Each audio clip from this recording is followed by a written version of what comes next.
Bismillahirrahmanirrahim. Assalamualaikum warahmatullahi wabarakatuh.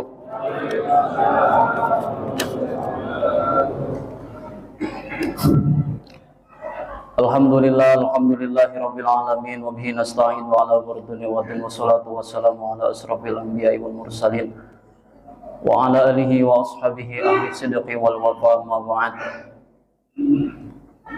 Hadratil mukarramun, salam kehormatan para bapak-bapak, ibu-ibu,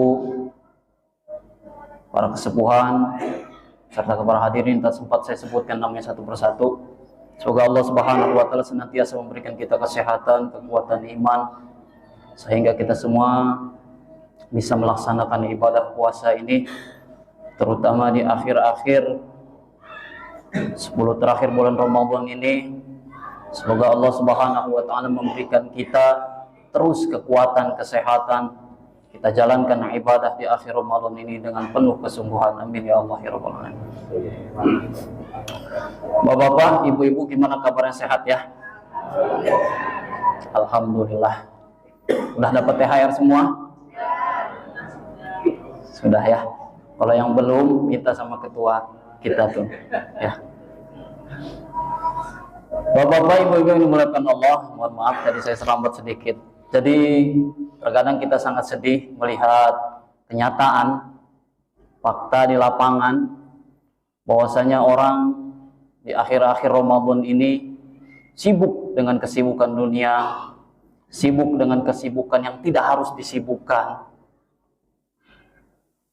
Tadi sepanjang jalan, saya sebelum buka itu ada pengajian, mengisi pengajian. Setelah itu saya santap berbuka, kurang lebih jam 7 kurang saya berangkat.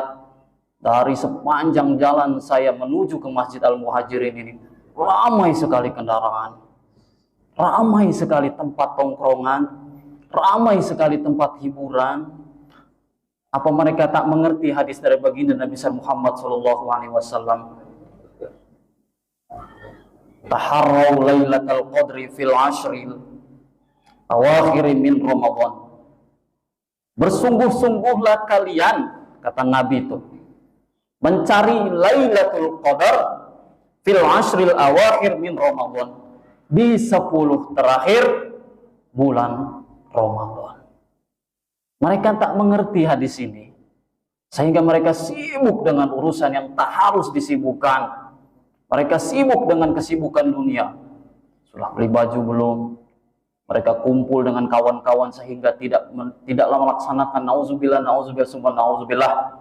Puasa iya tapi tidak melaksanakan ibadah. Kumpul bersama dengan kerabat, sahabat, teman lama. Buka asik, ngobrol, terbahak-bahak, tertawa. Suara azan diabaikan. Allahu Akbar, Allahu Akbar. Wah, biarin aja itu mah. Kita yang penting silaturahim. Silaturahim itu perlu dengan ilmu. Mereka tak mengerti hadis dari baginda Nabi Muhammad Sallallahu Alaihi Wasallam. Memang sudah lumrah, Pak. Sudah lumrah masyarakat Indonesia ini di akhir-akhir Ramadan itu bukannya semakin kencang mengencangkan ibadahnya, malah semakin menurun seturun-turunnya. Terakhir saya mengisi di sini ketua, itu penuh tuh di situ tuh. Nah, sekarang sudah tidak ada lagi orangnya, kemana tuh. Nah, mudah-mudahan kita semua selalu istiqomah, amin. Kita amalkan hadis dari baginda besar Muhammad Sallallahu Alaihi Wasallam. Hadirin yang mulia, alhamdulillah di 10 hari terakhir ini di masjid di mana-mana kita melaksanakan i'tikaf, kita tegakkan qiyamul lail. Karena apa? Karena Rasulullah Sallallahu Alaihi Wasallam di 10 terakhir bulan Ramadan beliau mengencangkan sarungnya. Setelah itu beliau giatkan, beliau kuatkan ibadah di 10 hari terakhir bulan Ramadan. Beliau bangunkan keluarganya untuk beribadah, beliau jauhkan istri-istrinya. Karena apa? Di 10 terakhir bulan Ramadan ini mudah-mudahan mendapatkan naungan dan rahmat Allah Subhanahu wa ta'ala. Di masjid kita, alhamdulillah Masjid Al-Muhajirin melaksanakan qiyamul lail, ya, ketua yang i'tikaf bersama. Kita basahkan lisan kita dengan tilawatil Quran, berzikir kepada Allah Subhanahu wa ta'ala. Pak, kalau mau tahu, Pak, Tadi saya buka sedikit di sore hari itu kitab Riyadhus Shalihin jilid yang kedua karya Imam An-Nawawi menerangkan bahwa saja di hadis yang pertama itu tentang keutamaan membaca Al-Quran. Khairukum man ta'allama al-Quran wa 'allamahu. Dikatakan sebaik-baik manusia berarti orang itu baik, yaitu yang mengamalkan Al-Quran, membaca Al-Quran, itu orang yang baik, Pak. Insya Allah nanti kelak Al-Quran akan menjadi syafaat bagi dia. Bagi siapa? Bagi yang membacanya dan mengamalkannya. Di hadis yang keempat, ini sungguh luar biasa hadis ini, Pak. Kenapa? Ini motivasi bagi kita, dorongan untuk diri kita. Karena apa? Di hadis ini dikatakan allazi yaqra'ul Qur'an. Orang-orang yang membaca Al-Quran, wa huwa mahirun bih. Dia membacanya mahir, sudah lancar istilahnya ya. Hukum tajwidnya mengerti, makhrajul huruf mengerti, semua bacaan dia mengerti tentang Al-Quran. Ma'as-safawatil kiramil bararah. Maka ia akan dikumpulkan bersama siapa? Bersama para malaikat. Insya Allah. Jadi orang yang rajin membaca Al-Quran, sudah mahir membaca Al-Quran, insya Allah Allah kumpulkan dia bersama para malaikat yang mulia. Malaikat itu, Pak, ketika diperintahkan Allah manut semandut-mandutnya, maka dikatakan malaikat itu makhluk yang mulia. Nah, insya Allah kita nih yang sudah mahir membaca Al-Quran dikumpulkan bersama para malaikat kelak di yaumil akhir. Amin ya Allah ya Rabbal alamin. Yang kedua poinnya allazi yaqra'ul Qur'an. Wallazi yaqra'ul Qur'an, orang-orang yang membaca Al-Quran wa yatata'u fihi. Membacanya itu terbata-bata, belum lancar istilahnya ya. Dia belum mengerti ilmu tajwidnya, belum mengerti makhrajul hurufnya. Istilahnya bacanya masih terbata-bata. Bagaimana? Wa huwa 'alaihi syaqul lahu ajran. Insya Allah Allah beri ia kebahagiaan, Allah beri ia semangat. Apa? Ia dapatkan dua pahala. Yang pertama pahala ia bersungguh-sungguh karena ingin bisa membaca Al-Quran. Yang kedua yaitu pahala apa? Pahala dia semangat, dia luar biasa, Pak. Ingin bisa membaca Al-Quran itu sangat luar biasa. Nah, maka Allah beri semangat dia. Kenapa? Allah berikan dia dua pahala daripada orang yang mahir membaca Al-Quran. Ini semangat. Tapi apa? Dengan syarat ada guru belajar. Oh Ustadz, saya ini belum bisa baca Al-Quran. Iya, terus kenapa Pak? Saya nggak mau belajar lah, biar dapat saya dua pahala. Bukan begitu mengartikan hadisnya. Belum bisa baca Al-Quran, terbata-bata, harus belajar. Kalau nggak belajar, bagaimana? Bacaan yang dia baca mendapatkan dosa dan apa istilahnya, azab dari Allah Subhanahu Wa Taala. Kenapa? Karena dia nggak mau belajar. Dia kekeh dengan pendirian dia. Nah, jangan sampai Pak, sudah tahu kita ini nggak bisa, ya. Istilahnya kalau bahasa Banten mau bolong lah, tuh ya. Sudah bolong tapi nggak mau belajar. Itu kesel banget Kiai, pengen nabuk aja katanya. Tuh. Kenapa? Orang belum bisa, harusnya belajar. Kata Kiai pun dia tacan bisa ngaos, cenah ngaos. Naon? Kelak dia umil akhirat, cenah. Engke darah ria ditanya ku Gusti Allah, cenah. Gimana ditanyanya?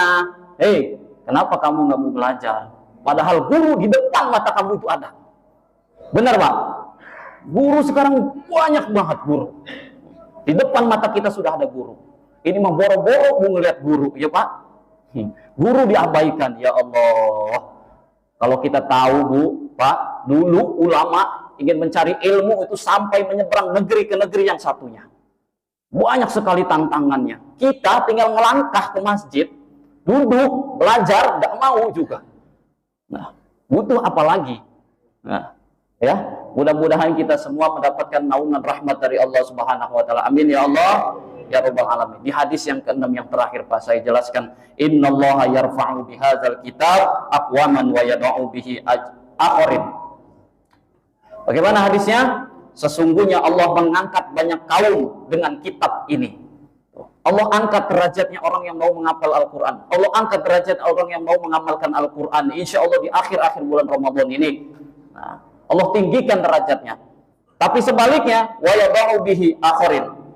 Yakni Allah juga akan menghinakan orang sehina-hinanya orang yang tidak mau mengamalkan Al-Quran. Allah tinggal, istilahnya dia tinggalkan Al-Quran itu, ia abaikan Al-Quran itu, ia abaikan belajarnya, maka Allah akan hinakan dia sehina-hinanya. Na'udzubillah summa Na'udzubillah. Maka dari itu mudah-mudahan kita termasuk ahli Quran. Dan saya Pak, terakhir ya, 1 menit 2 menit, saya punya halakoh orang-orang tua. Itu saya namakan Hafiz, Hijrah Fisabilillah. Kami namakan itu namanya Hijrah Fisabilillah. Orang tua Pak, 50, 60, 70, paling muda itu 45. Saya punya jamaah.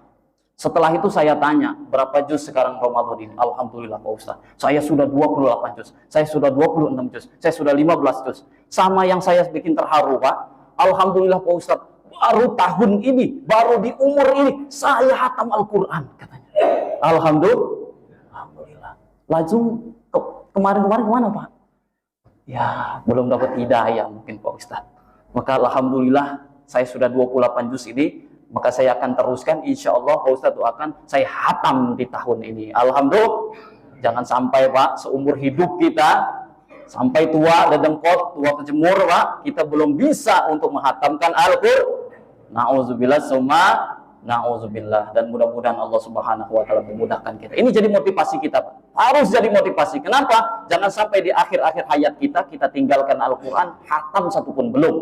Nah, ketua sudah berapa juz ketua? 2,5 kali hafal, 2,5 kali hatam ya. Dan mudah-mudahan kita semua dimudahkan Allah dalam beribadah. Amin ya Allah ya Rabbal Alamin.